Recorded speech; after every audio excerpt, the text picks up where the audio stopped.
Hey, Salvador Briggman here. Welcome back to the Crowdfunding Demystified YouTube channel. And today we're talking about your Indiegogo marketing strategy. What should you be doing to raise the maximum amount on Indiegogo? And what are some of the steps you should be taking to make sure you build a strong foundation for your crowdfunding campaign?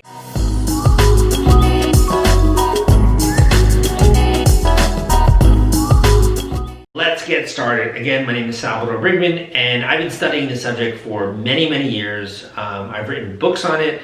I have courses out there on this, and I kind of want to give you like a tidbit of, if you will, of how to build a strong foundation for an Indiegogo campaign going into it. If it's your first time or even your second time, you maybe did the first time and you weren't as successful as you like, this is the video for you. So when it starts beginning, you have to think a little bit about the product that you're coming out with. And not all products are created equal. There are many different categories on Indiegogo, right? So obviously, if you have a product at a certain price point, that's going to be marketed very differently than a product in a completely different category, a board game or something like that, that's at a very different price point. Or something that's more high-tech gear in nature that syncs up with a mobile app. It's going to have different marketing strategies. It's not just always apples to apples. So take what I'm saying with a little bit of a grain of salt. The most important question that I ask myself when you're going into a campaign is, have you verified that people want this thing? And it's kind of a little bit difficult because I think when we think of crowdfunding, we think this is the validation mechanism. Like, this is where we're going to find if people are willing to buy in to support this, right? But that's actually not true. Crowdfunding is kind of when you take advantage of the fact that you do have product market fit. And if you don't, then you might end up with a not successful campaign on your hand. What I like to do is what's called pre-market validation. And this is usually a testing phase where you're going to go out there and you're going to gauge the sense of how much does the marketplace actually want this product. And there are ways you can do that. It's qualitative and quantitative. So in terms of qualitative feedback, obviously that's just you talking with some people who have tried out the physical prototype, getting their thoughts, user surveys, opinions.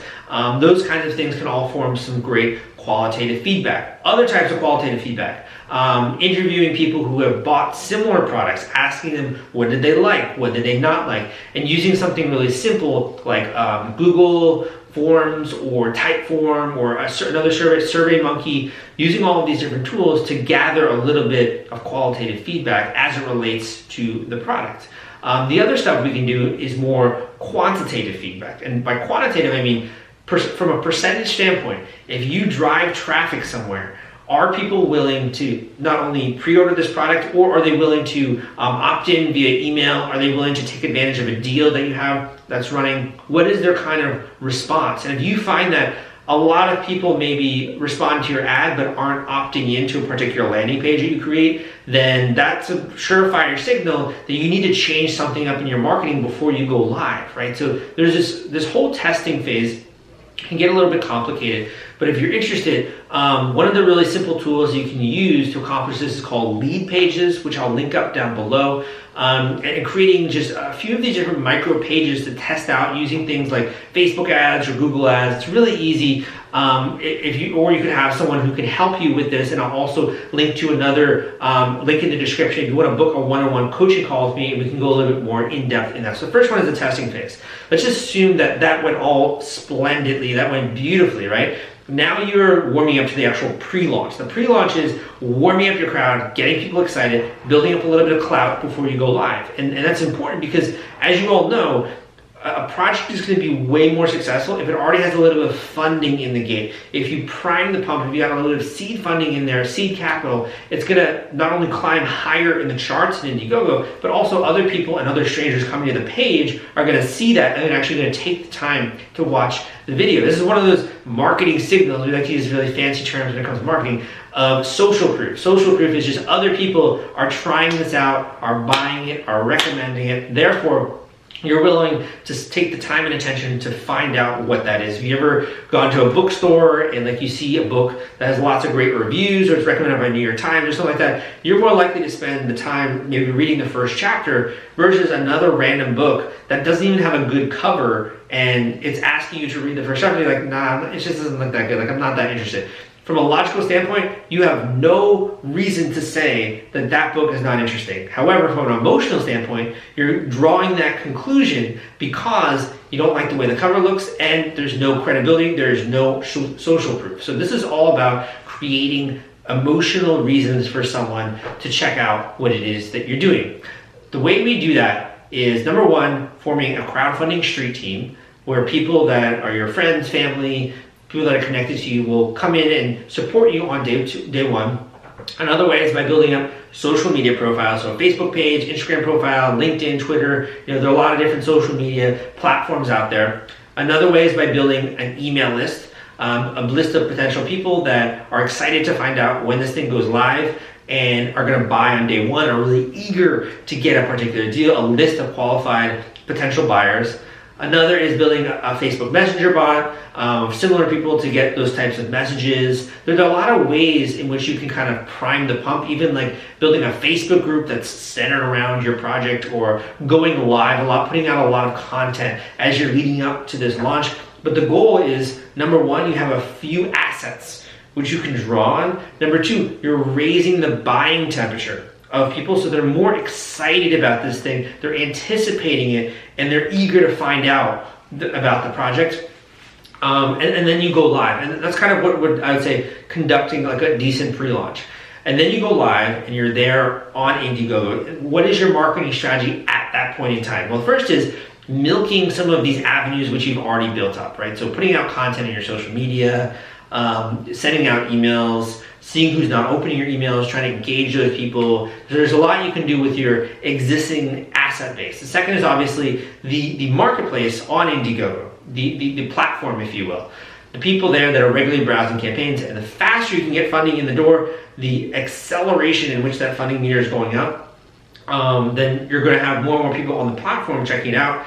And if you hit certain amounts, like you hit your goal, for example, very quickly, Indiegogo might also be willing to include you in their newsletter, and then that goes out to even more people, and they might be willing to tweet you or share you on their social media accounts. So that during the live, in addition to your own assets and some of the stuff like the actual platform and such, what are some other ways you can continue to get attention? Well, number one, you can go out there and you can pitch your actual project to some media, to bloggers, to people that are writing in the news, people that have covered similar campaigns. If you have a really good story on your hands, people might be willing to do that. This is also something that I would recommend engaging with even before you go live, sending out product samples to the media so they have something to actually review. There's so many scams nowadays that a lot of bloggers and reporters are not willing to actually write about a project until they see it and they can review it and they have it in their hands.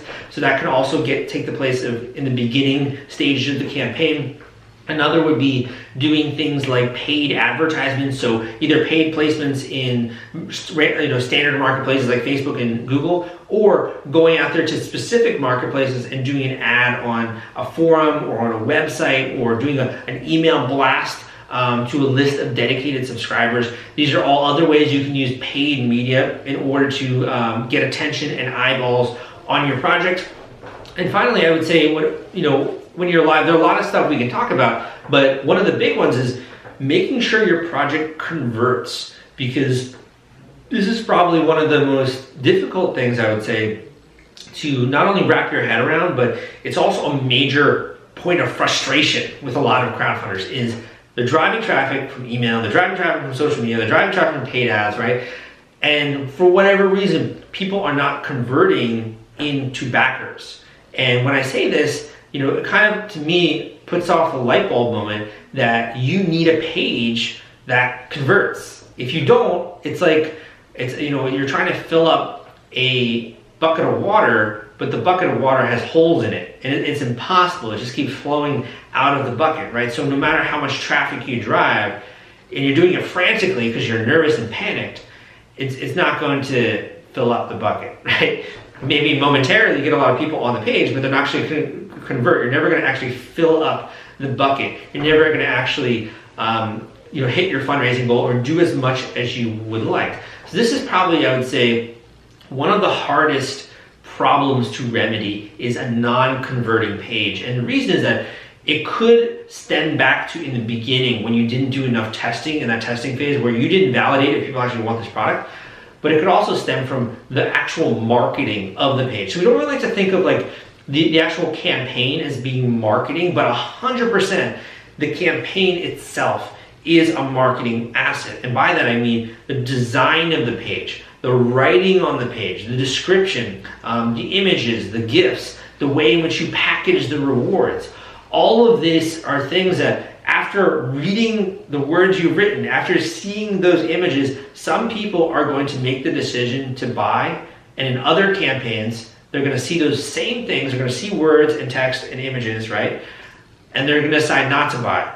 The only difference between those two is the actual marketing speak between those two campaigns, right?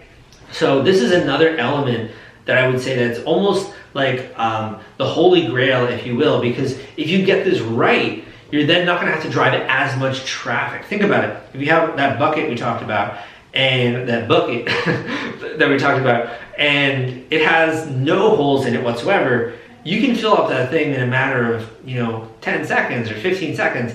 If you don't, then you're going to have to pour more and more and more water into it, even to have the chance of even having the water level accelerate a little bit and get a little bit higher, right? So with a non-converting campaign, it's wasting a lot of resources. You're wasting tons of money and time driving traffic, versus a well-converting campaign. It's much more efficient. You don't have to drive as much traffic. You don't have to do as much work because it's working as it should, right? So this is kind of like, to me, really where everything starts to sync up. And if you do have those ducks in a row and you have a great converting page, then you're going to start to see your campaign taking off, and it's going to become so much easier. You're going to rank better on Indiegogo. You're going to have people wanting to write about you, and it's almost like the clouds part, right?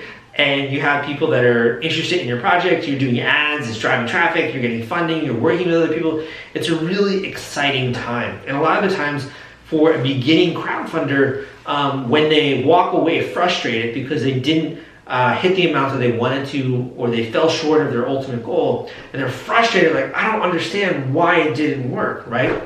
It's almost all of these pieces of the puzzle just didn't line up. Somewhere in this line that we just covered, something is not working. You have to go back and you have to figure out what part of the puzzle is not working. That's kind of the formula. I talk about this a lot in the Kickstarter launch formula, a book that I wrote, available on Amazon, Audible, etc. That's really the formula, is how do you line up all these little pieces? How do you get your ducks in a row and have them all working seamlessly together, and making sure that way when someone arrives at your campaign, that they're going to go through this funnel, they're going to go from interest to desire to then believing you, being committed, and backing. And that kind of is more in line of what some of the stuff I call crowdfunding secrets, because they aren't very readily available, or they're kind of a little bit mysterious in nature. Of just think about that. Getting someone, imagine someone who doesn't know you, who's around the other side of the world, they see your ad on Facebook, or they see your social media post, they go and check it out, and because of this marketing magic on your page, they actually give you money. Like that's such a strange concept for a stranger to interact with another stranger in that way. But that's kind of the process that you have to unlock. That's it. That's the same way that all business works. In all online business, people don't necessarily know in physical reality the people that they're doing business with. When you buy a product on Amazon, you don't know the company even a lot of the times, right? But you still have a level of trust. You create anticipation and desire, and you want this thing, and you're willing to give your credit card information because you want it, right? That's kind of, if you will, the secret sauce behind running a very successful Indiegogo campaign. And that kind of goes beyond the scope of this video, which I just kind of want to lay out like the foundation, if you will, of marketing a campaign on Indiegogo. So my name is Salvador Briggman. If you did like this video and you got some value out of it, would really appreciate a thumbs up, because I'm trying to grow my channel. It would mean a lot to me, man. Also, if you have a question, leave it in the comments down below. Not always able to get to those, depends on what kind of work I have going on, if I have some free time to get some questions. But also hit that subscribe button if you want more content like this, because I always put out new regular videos on topics like crowdfunding. So I think you would enjoy some of the videos I have coming out. And go check out those links in the description, because we got a lot of great supplementary education that dives a little bit deeper than just some of the stuff we talk about here on YouTube.